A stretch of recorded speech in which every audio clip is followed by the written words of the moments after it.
रामैया को उसी गांव में खुद का एक खेत होता था। उस खेत में वो फसल उगाता था और उससे आए हुए पैसों से अपना घर चलाता था।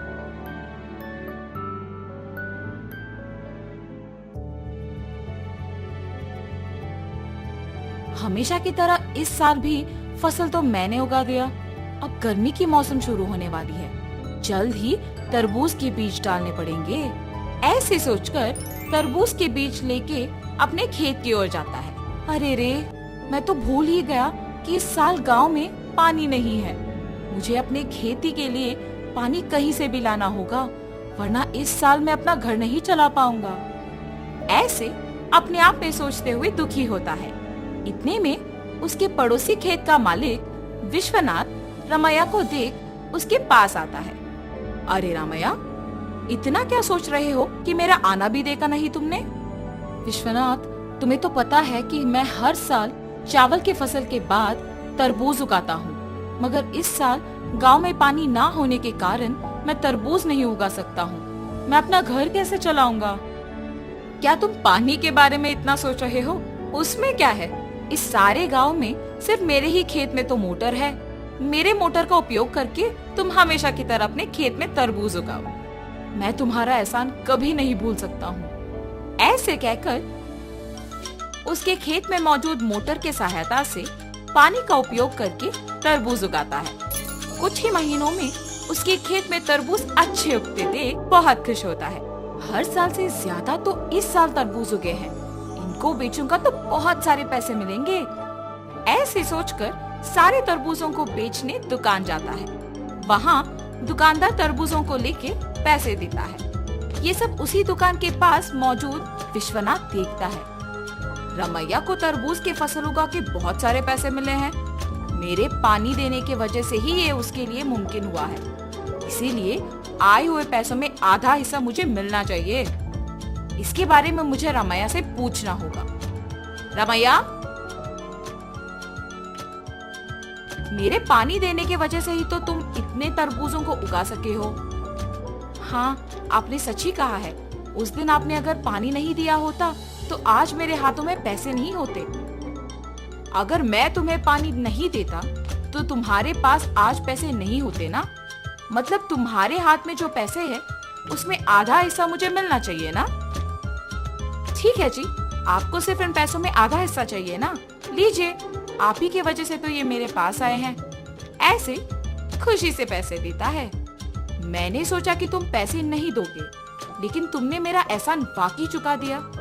मेरे पूछने पर बिना सोचे तुमने पैसे बस दे दिया। तुम अगर ऐसे ही रहोगे तो तुम्हारी अच्छाई ही तुम्हें नष्ट कर देगी। ऐसे कहकर पैसे लेके वहाँ से चले जाता है। अब मेरे पास कुछ ही पैसे बचे हैं, इनके साथ मुझे कोई व्यापार शुरू करना होगा, मगर कौन सा? ऐसे सोचते रहता है। इतने में ही बगल में उसे एक आदमी कटे हुए तरबूज एक बंडी पे बेचते हुए नजर आता है। प्यास लग रहा है, एक तरबूज का टुकड़ा खाऊंगा। उस तरबूज वाले के पास जाता है और पूछता है, बाबू, एक तरबूज का टुकड़ा मिलेगा? जी हाँ। एक तरबूज का टुकड़ा कितने का है? सिर्फ 5 रुपए है जी। एक तरबूज का टुकड़ा 5 रुपए का है? एक पूरा तरबूज तो बहुत कम पैसों में मिल जाएगा। मैं मेरे पास के सारे पैसों से तरबूज खरीदूंगा और उन्हें ऐसे टुकड़े बना के बेचूंगा। ऐसे मुझे बहुत पैसे मिलेंगे। तुरंत उसको पैसे देके उसके पास के सारे तरबूज लेके जाता है। उन तरबूजों को एक बंडी के ऊपर रख के उन्हें अच्छे टुकड़ों में काट के बेचने लगता है। ऐसे उसका व्यापार बहुत अच्छा चलता है। हर रोज की तरह एक दिन वो जब तरबूज बेच रहा था, आप सबको पता है कि इस गांव में कुछ दिनों से चोरी हो रही है। जो भी इन चोरों को पकड़ के जमींदार जी के हवाले करेगा, उनको जमींदार जी अभिनंदन करके तोहफा देंगे। उस विज्ञापन को रामैया सुनता है। उस दिन दोपहर को 4 आदमी उसके पास आते हैं।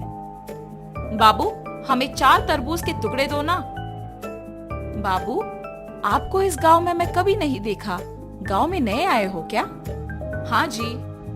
किसके घर में रह रहे हो बाबू? पास में जान पहचान के लोग हैं तो उन्हीं के घर में है। इतने में रमैया को सुबह का विज्ञापन याद आता है। वो लोग भी हिचकिचाते हुए उसको पैसे देके जल्दबाजी में वहाँ से निकल जाते हैं। मुझे इन लोगों को देख के लग रहा है कि यही वो चोर हो सकते हैं। इनका पीछा करूंगा तो सच पता चल जाएगा, मेरा शक भी चला जाएगा। ये फैसला करके उनका पीछा करता है। उन लोगों को एक घर में घुसते हुए देखता है। खिड़की में से उन लोगों को देखते रहता है। हम लोगों पे शक आए इससे पहले हमें जमींदार के घर में चोरी करके इस गांव से बाहर निकलना होगा। मेरे सोच के अनुसार ये लोग तो चोर ही निकले हैं। तुरंत मुझे ये जमींदार को बताना होगा, वरना आज जो चोरी होगा उसका कारण तो मैं ही बन जाऊंगा। तुरंत वो वहाँ से जमींदार के पास जाता है। जमींदार साहब, जमींदार साहब। अरे क्या हुआ रमैया, यहाँ आए हो? इस गांव में हो रही चोरियों के पीछे जो लोग हैं वो मुझे पता है, यही बताने आपके पास आया हूँ मैं। इतना ही नहीं, मैं उन्हें ये कहते हुए सुना कि वो आज आपके घर में चोरी करने वाले हैं, इसीलिए तुरंत आपके पास आया हूँ। ऐसे सब कुछ जमींदार को बताता है। क्या तुम्हें पता है कि वो लोग कहाँ हैं? जी साहब, पता है। सेवकों, तुम लोग अब रामैया के साथ जाके उन चोरों को पकड़ के मेरे पास लाओ। जी प्रभु। जमींदार की आज्ञा के अनुसार सेवक उन चोरों के घर जाके उनको पकड़ के जमींदार के पास लेके आते हैं। उन चोरों को पकड़ने के लिए गांव वालों के सामने रमैया का अभिनंदन किया जाता है और जमींदार उनके वचन के अनुसार उनके जायदाद में एक हिस्सा उसको देते हैं। तुम्हारे अच्छाई की वजह से ही तुम उनके जायदाद में एक हिस्सा पाए हो। ऐसी ही और कहानियाँ देखनी हो तो अभी सब्सक्राइब कर लो हिंदी कहानी 24 को।